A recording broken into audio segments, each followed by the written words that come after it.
Uma feira como a Expo Águas não poderia deixar de pensar em sustentabilidade. E a gente está aqui para conhecer um estande que é uma fofura, estou apaixonada já. Vou falar aqui com o Jairo, que é diretor da Juntapel, e vai explicar um pouquinho para a gente qual é que é a proposta que a Águas colocou para vocês para essa Expo Águas.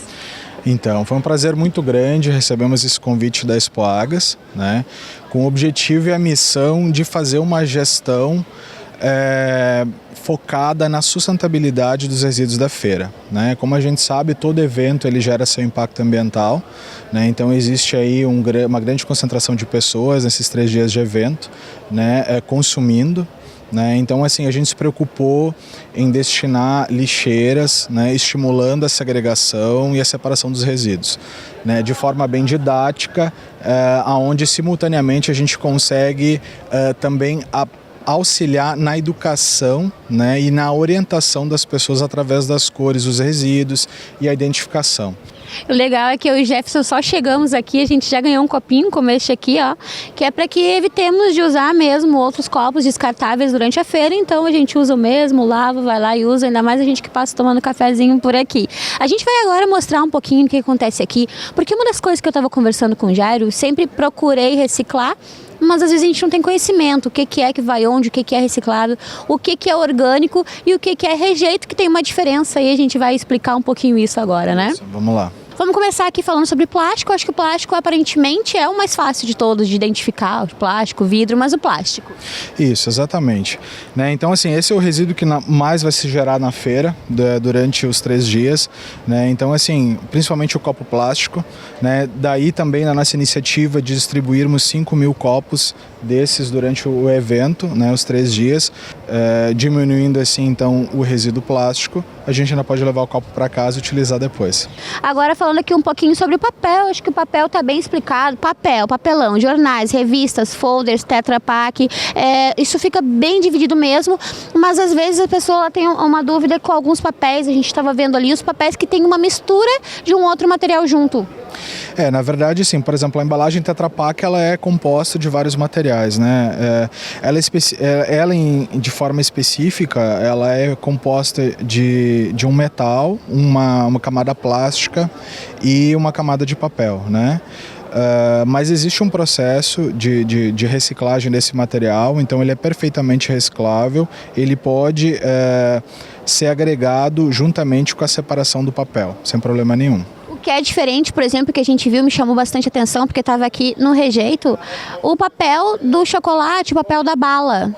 Esses plásticos mais finos, com uma camada fina de plástico, que contenham uma camada de tinta expressiva, eles geralmente não possuem um valor comercial que agregue e motive a reciclagem, né?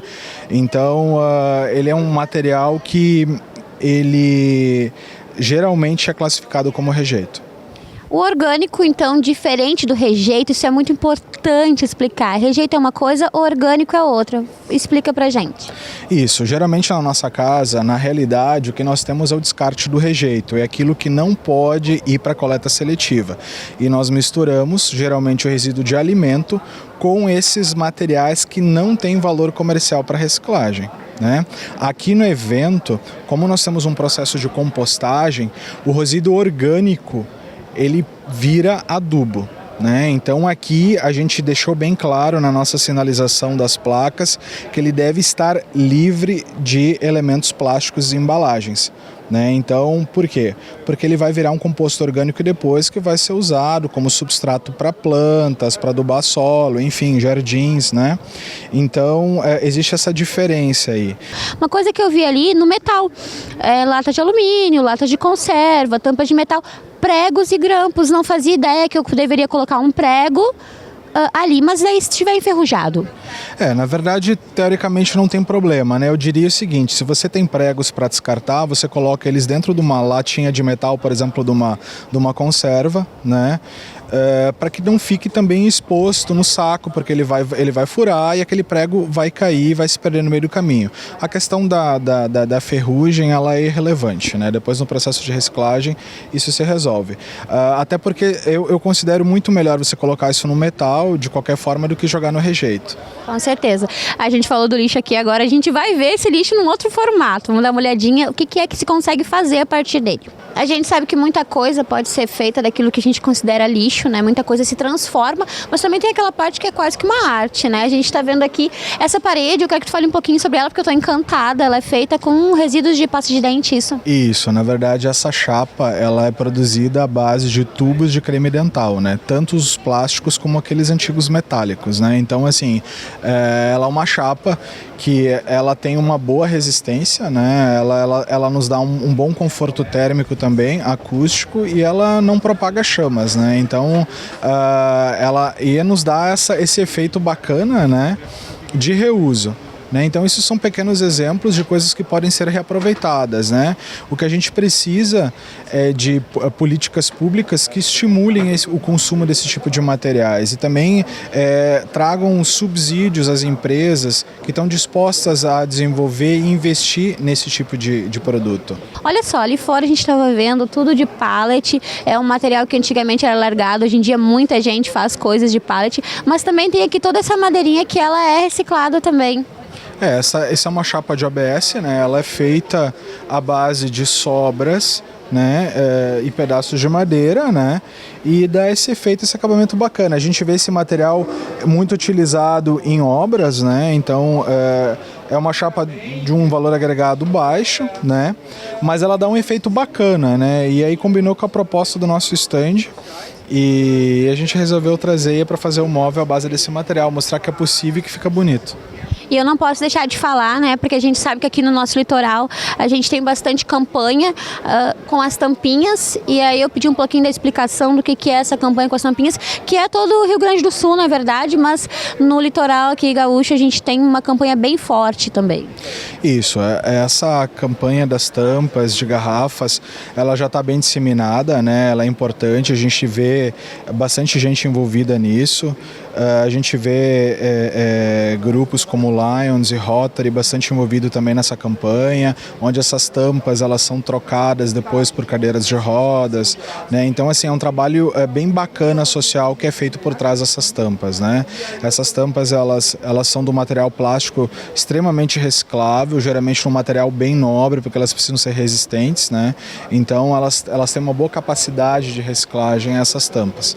Então é bem bacana e é muito importante a gente estimular esse tipo de coisa.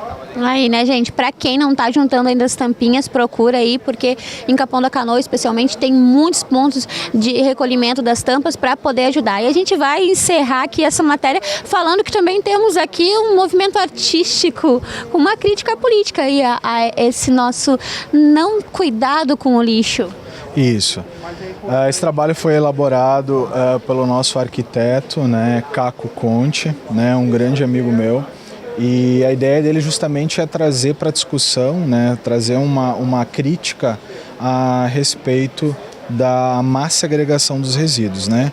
A gente utilizou aqui 5 redes de pesca, né, para simbolizar o que geralmente acontece com os resíduos quando a gente não segrega eles de forma adequada, quando a gente não procura aí uma lixeira para estar fazendo descarte. A gente sabe que qualquer chuvinha, esses materiais, né, eles são levados para os bueiros, eles vão acabar no fundo do rio, no fundo do oceano, né? Então a gente está fazendo aí esse apelo, né, para que as pessoas tenham essa consciência de separação, né, e nas redes a gente mostra os materiais que muitas vezes a gente vê pouco valorizados, atirados, e embaixo a forma, parte ou a forma que eles têm após a reciclagem. Ok, Jairo, muito obrigada pelas explicações, fico muito feliz e vejo que cada vez mais as pessoas estão se preocupando com isso. Espero que você em casa, caso não esteja tendo esse cuidado, passe a ter também. Muito obrigada. Ok, eu que agradeço a oportunidade, estamos à disposição de todo mundo que tiver dúvidas a respeito do assunto. Obrigado. Então tá aí, gente, a Expo Agas agora e pensando também na sustentabilidade.